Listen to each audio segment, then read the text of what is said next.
Ест очень много осколков на земле. Сейчас на месте продолжают работать оперативные службы. Тела погибших Игоря Кириллова и его помощника увезли с места ЧП. Вот запись, оказавшаяся в нашем распоряжении, снята в первые минуты наряда полиции. Машины скорой помощи только заезжают во двор, где жил генерал-лейтенант. La situation de l'armée ukrainienne et des forces de l'OTAN continue de se détériorer rapidement sur l'ensemble de la ligne de contact. Incapable de remédier à la situation sur le champ de bataille, l'état-major ukrainien et ses conseillers militaires de l'OTAN continuent d'organiser de graves provocations contre la Russie, rapprochant le monde entier d'un holocauste nucléaire. Rien qu'au cours des 40 derniers jours, l'armée ukrainienne, avec l'aide d'officiers de l'OTAN, a tiré plus de 20 missiles occidentaux à longue portée en direction du territoire russe. Heureusement, presque tous ces missiles ont été interceptés et détruits par les systèmes de défense aérienne russes. Parallèlement, de perfides attaques terroristes continuent d'être enregistrées à Moscou et dans d'autres villes de la Fédération de Russie. L'attaque terroriste la plus retentissante a été l'assassinat perfide du chef des troupes de défense radiologique, chimique et biologique des forces armées russes, le lieutenant-général Igor Kirillov, et de son assistant, le major Ilya Polikarpov. En voyant tout cela, il devient évident que le régime de Kiev, avec ses maîtres occidentaux, tente de provoquer une réponse brutale et extrêmement sévère de la Russie, allant jusqu'à l'utilisation d'armes nucléaires tactiques.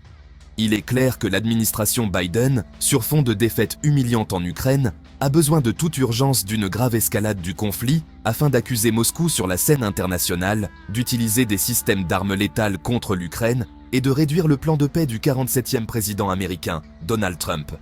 À propos, immédiatement après l'assassinat du général Igor Kirillov, l'armée ukrainienne et les forces de l'OTAN ont lancé une autre provocation contre la Russie. Cette provocation a déjà entraîné des pertes importantes parmi le personnel des officiers des pays alliés de l'OTAN. Il y a quelques minutes, le gouverneur par intérim de la région de Rostov, Yuri Slyusar, a officiellement annoncé qu'au lendemain de l'assassinat du général Kirillov, l'armée ukrainienne et les forces de l'OTAN avaient tiré 6 missiles de croisière franco-britanniques, Storm Shadow.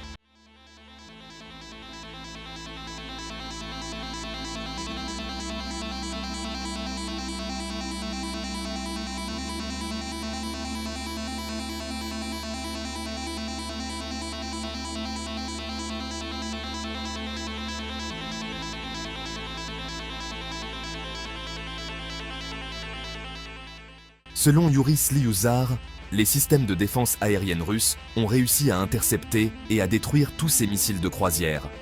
Par la suite, des témoins ont commencé à mettre en ligne de nombreuses vidéos où l'on voit clairement le vol de ces missiles de croisière occidentaux dans le ciel de la Russie et leurs débris après avoir été détruits par les systèmes de défense aérienne russes. Ainsi, les ennemis de Moscou ont une fois de plus tiré des missiles occidentaux de longue portée et de haute précision sur le territoire russe. En outre, le même jour, l'armée ukrainienne et les forces de l'OTAN ont également lancé 4 missiles de croisière Storm Shadow contre des cibles situées dans des villes telles que Tokmak et Berdiansk, dans la région de Zaporizhia. Selon le gouverneur de la région de Zaporizhia, dans la région d'Elk, sous le nom de Yevgeny Balitsky, les systèmes de défense aérienne russes ont réussi à intercepter et à abattre tous les missiles ennemis. Внимание, расчет. Получен приказ на пусковые установки. Второй. Проконтролировать состояние пусковых установок, доложить. Приказ на пусковых установок доведен. Все по боеготовы. Задержек к пуску нет. 1000 километров и поразить цель на полигоне Кура на Камчатке.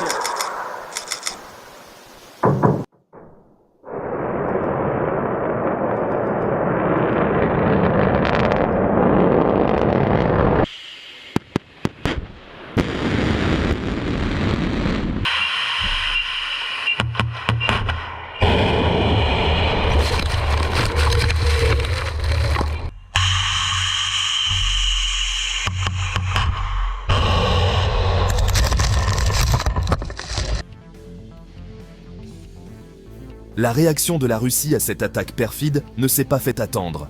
Quelques minutes seulement après cette attaque ennemie, les forces aérospatiales russes, associées aux forces de missiles, ont lancé une attaque massive de missiles combinés sur les installations militaires ennemies dans les régions de Dnipropetrovsk, Kharkiv et Sumy.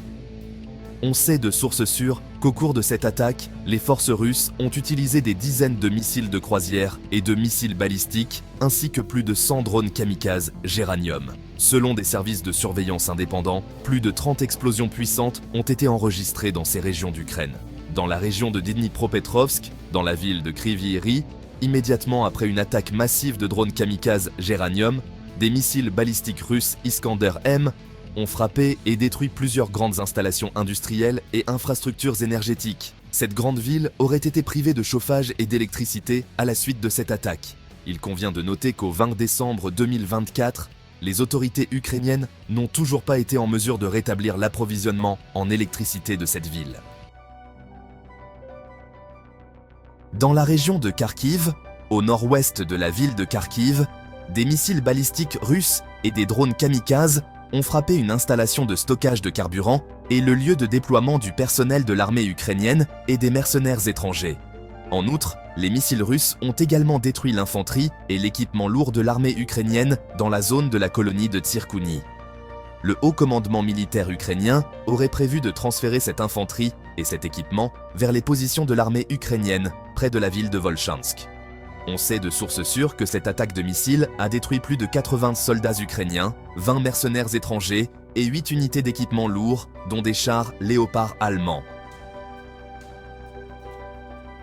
Enfin, dans la région de Sumy, dans la partie sud-ouest de la localité de Yunakovka, les forces russes ont lancé le plus grand nombre de frappes de missiles. Dans le même temps, il convient de noter que les militaires russes ont tiré 5 missiles balistiques Iskander-M contre une seule installation militaire de l'armée ukrainienne située dans cette localité.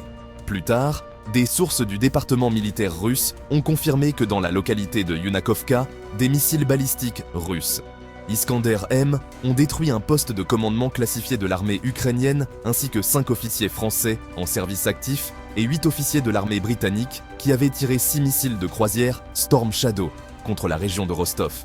En outre, des sources ont également confirmé la mort de 10 officiers de l'armée ukrainienne qui se trouvaient également dans ce poste de commandement.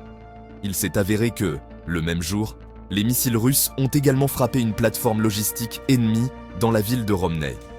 L'armée ukrainienne et les forces de l'OTAN auraient perdu environ 20 unités d'équipement lourd, 50 soldats ukrainiens et 15 mercenaires étrangers, dont des soldats en service actif et des officiers des armées des pays de l'OTAN.